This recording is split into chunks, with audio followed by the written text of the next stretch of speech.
आपको हम AAC3 हिंदी का मोस्ट इंपॉर्टेंट क्वेश्चन बताएंगे, क्योंकि आप सभी को पता है कि आपको टोटल हिंदी में 2 इकाई पढ़ना है, 2 यूनिट पढ़ना है, इकाई नंबर 1 और इकाई नंबर 2। तो इकाई 1 और इकाई 2 दोनों से हम आपको मोस्ट इंपॉर्टेंट क्वेश्चन बताएंगे। पहले इंपॉर्टेंट क्वेश्चन बताएंगे, उसके बाद आपको मोस्ट इंपॉर्टेंट क्वेश्चन बताएंगे जो प्रीवियस ईयर में कितना बार पूछा जा चुका है और पूछा भी जाएगा।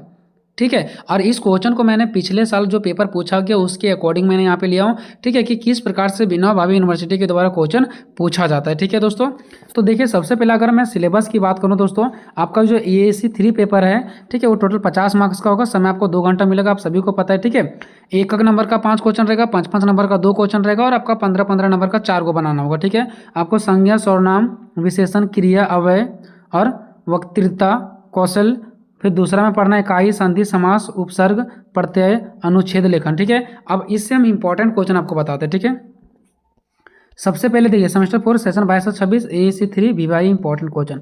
देखते हैं इकाई 1 में कौन कौन से इंपॉर्टेंट क्वेश्चन है। पहले हम आपको सारा क्वेश्चन बता लेते हैं, उसके बाद हम आपको बताएंगे कि इनमें से कौन कौन इंपॉर्टेंट है जो आपके एग्जाम में पक्का पूछे जाएंगे। ठीक है, पहले हमारा इकाई नंबर 1 है, संज्ञा किसे कहते हैं, संज्ञा के प्रकार और भेदों का वर्णन करें। ठीक है, प्रकार बोलो चाहे भेद बोलो, बात एक ही पड़ता है। ठीक है, ये हो गया आपका संज्ञा से। दूसरा है सर्वनाम किसे कहते हैं, उसके कितने भेद होते हैं, उदाहरण सहित लिखें। ठीक है, सर्वनाम किसे कहते हैं, हो सकता है इसके जगह हम सर्वनाम की परिभाषा दे दे, बात सेम पड़ता है। ठीक है, उसके बाद नेक्स्ट क्वेश्चन है विशेषण किसे कहते हैं, इसके भेदों का वर्णन करें। विशेषण किसे कहते हैं, इसके भेदों का वर्णन करें। ठीक है, नेक्स्ट क्वेश्चन आपका क्रिया की परिभाषा दे और इसके भेद का वर्णन करें। या तो यही क्वेश्चन चेंज करके दे सकते हैं कि रचना के आधार पर क्रिया के भेदों का वर्णन करें। तो जब हम आंसर करवाएंगे तो दोनों एक ही वीडियो में ये कंप्लीट कर देंगे। ठीक है, ज़्यादा चेंजिंग नहीं है, एक ही बार में समझ में आ जाएगा। उसके बाद नेक्स्ट आपका अव्यय क्या है, अव्यय क्या है एंड अव्यय के कितने भेद होते हैं। ठीक है, चलिए अव्यय वाला हो गया आपका। उसके बाद यहाँ पे है वक्तृता, कौशल के अर्थ और इसके घटकों का वर्णन करें। ठीक है, वक्तृता का कौशल का अर्थ आपको दे देगा और इसके घटकों का वर्णन करना, ऐसा क्वेश्चन आपको दे देगा। नेक्स्ट आते हैं इकाई नंबर 2। इकाई नंबर 2 से आपका इंपॉर्टेंट क्वेश्चन क्या है, कारक किसे कहते हैं, इसके भेदों को साधारण उदाहरण समझाइए। ठीक है, साधारण समझाइए। नेक्स्ट है संधि किसे कहते हैं, इसके प्रकारों का वर्णन करें। ठीक है, क्वेश्चन नंबर संधि किसे कहते हैं, इसके प्रकारों का वर्णन करें। या तो समास किसे कहते हैं, इसके भेदों का वर्णन करें, ये आ जाएगा, ये अलग अलग आ जाएगा। ठीक है, या तो संधि किसे कहते हैं इसके प्रकार, या समास किसे कहते हैं इसके प्रकार, या तो दोनों एक ही साथ दे देगा कि संधि और समास की परिभाषा देते हुए इसके बीच अंतर स्पष्ट करें। ऐसा भी क्वेश्चन देगा, पिछले बार पेपर में पूछा गया ये सब क्वेश्चन, ये क्वेश्चन जाके देखिए, ये क्वेश्चन पूछा गया है। ठीक है, उसके बाद नेक्स्ट चौथा क्वेश्चन हमारा कि अनुच्छेद लेखन की अर्थ परिभाषा और लेखन की प्रक्रिया का वर्णन कराने। अनुच्छेद लेखन की अर्थ परिभाषा और लेखन अनुच्छेद करने की प्रक्रिया क्या है। नेक्स्ट उपसर्ग और प्रत्यय से आप क्या समझते हैं।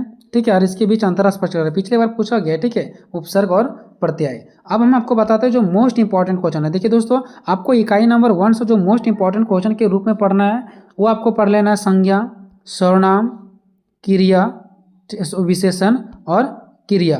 ये आपको 4 क्वेश्चन पढ़ लेना है इकाई नंबर 1 से। बाकी जो अव्यय ये वाला है, अव्यय और वक्तृता। ठीक है, वक्तृता ये जो आपका है वो 5 नंबर में देखने को मिल सकता है।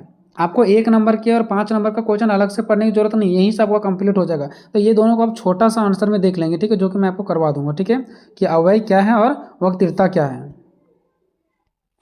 चलिए उसके बाद इकाई नंबर 2 से अगर मैं बात करूं तो इंपॉर्टेंट क्वेश्चन आपका हो जाता है दोस्तों संधि किसे कहते हैं और समास, क्योंकि ये दोनों से बहुत ज़्यादा क्वेश्चन पूछा गया। ठीक है, संधि किसे कहते हैं इसके प्रकार अलग से दे देगा, समास किसे कहते हैं इसके प्रकार अलग से दे देगा, या तो दोनों मिलाकर के इस प्रकार से दे देगा। और इसके साथ साथ अब ये कारक भी पढ़ लेंगे। ठीक है, यहाँ से 3 इंपॉर्टेंट क्वेश्चन है, बाकी ये दोनों भी कर लीजिएगा।